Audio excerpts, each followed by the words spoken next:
Good to see you again. So much po for allowing the use of Liwasan. No. Guys, it's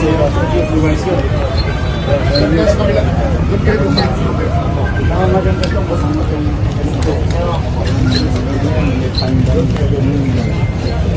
Thank you, ah.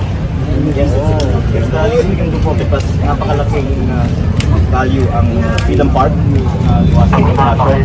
Mga 1 week na ang Batangas farmers. It's very clean, very secure because of Manila City. So thank you very much. Thank you. Andyan yung mga taga-Bungabon, Nueva Ecija. Yung sibuyas nila, bawang, kamatis, sili, patatas, sayote, lahat ng gulay nila dinala namin dito. Umakali sa amin. Para makabili kami ng murang isda. At the same time, yung mga farmers, mabigyan ng access sa direkta sa Pusigaw. Naubos kanina, ngayon nagre-replenish sila. Marami nabibili. Ay mura, yun mo.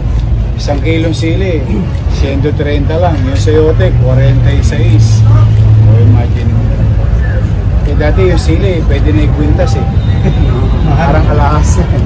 But I'm happy for So the whole country benefits from the public parks of Manila City. yeah, in a way, we wanted this park to be utilized by the people and those other LGUs. Tapos yung mga gatas namin, yung Your Milk, sa Batangas yun. Mga, ewan ko doon sa, co-op yun eh. Mga taga Batangas na, I think, Lipa or something. Mga farmers, milk industry. Yun yung pinapainom ko sa mga baker. 3 times a week. 21,000.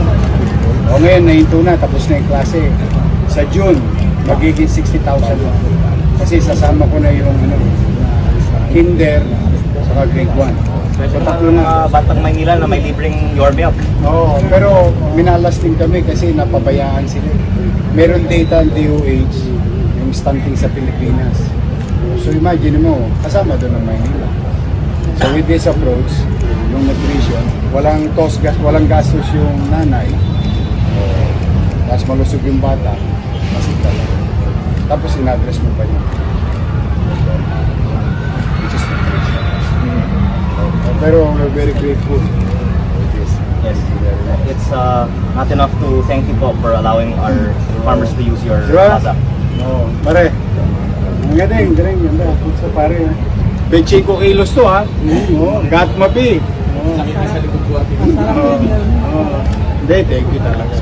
Sarap niya. Oo. Saka magandang klase yung dala ni Home Liviste. Mahal tayo. Dapat to mag-senador, mana sa nanay. Question po. Oo. Ako, bakit po ang Maynila ang napili nyong magbigyan ng ganito kadaming bigas? Bilang pasasalamat dahil sila ang nag-host sa ating mga farmers mula sa Batangas. Ang ating mga constituents ay nasa 1 week na ng kanilang stay dito sa Liwasang Bonifacio at hindi pa ito katumbas para magpasalamat kami sa hospitality ng mga Manilenyo at ng Manila LGU. Salamat po.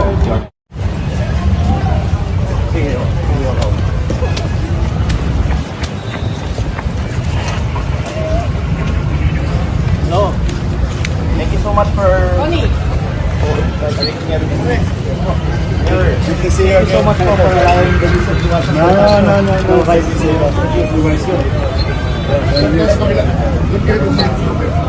Maganda itong kasama itong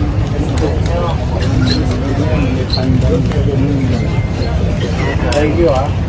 Yes, it's the least we can do po because napakalaking value ang Freedom Park, Liwasan Bonifacio.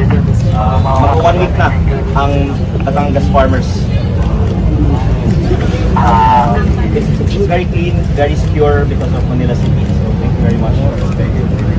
Andyan yung mga taga-Bungabon, Nueva Ecija. Yung sibuyas nila, bawang, kamatis, sili, patatas, sayote, lahat ng gulay nila dinala namin dito. Umakali sa amin. Para makabili kami ng murang isda. At the same time, yung mga partners mabigyan ng access sa direkta sa push ground. Naupos kanina, ngayon nagre-replenish sila. Marami nabibili. Ay mura, mura mo. 1 kilong sili, 130 lang. Yung sayote, 46. O imagine mo. Eh dati yung sili, pwede na ikwintas eh. Parang alahas na.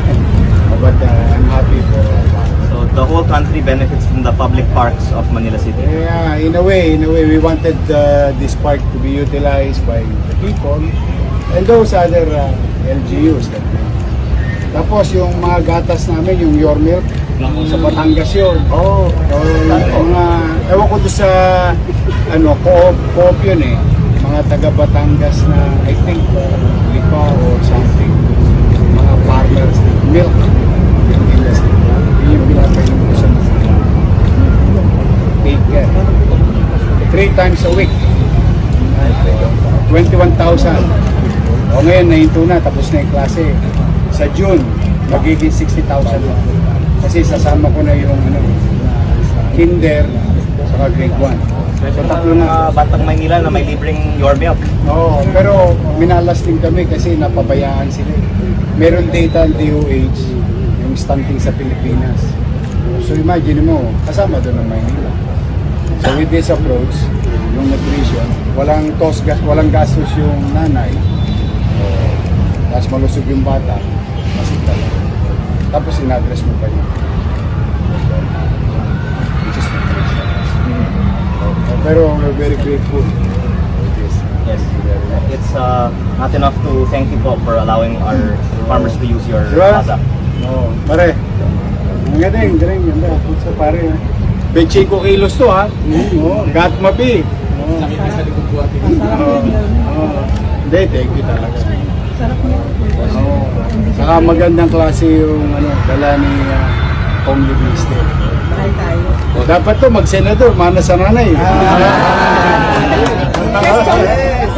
Question po. Oo. Akong, bakit po ang Maynila ang napili nyong magbigyan ng ganito kadaming bigas? Bilang pasasalamat dahil sila ang nag-host sa ating mga farmers mula sa Batangas. Ang aking mga constituents ay nasa 1 week na ng kanilang stay dito sa Liwasang Bonifacio at hindi pa ito katumbas para magpasalamat kami sa hospitality ng mga Manilenyo at ng Manila LGU.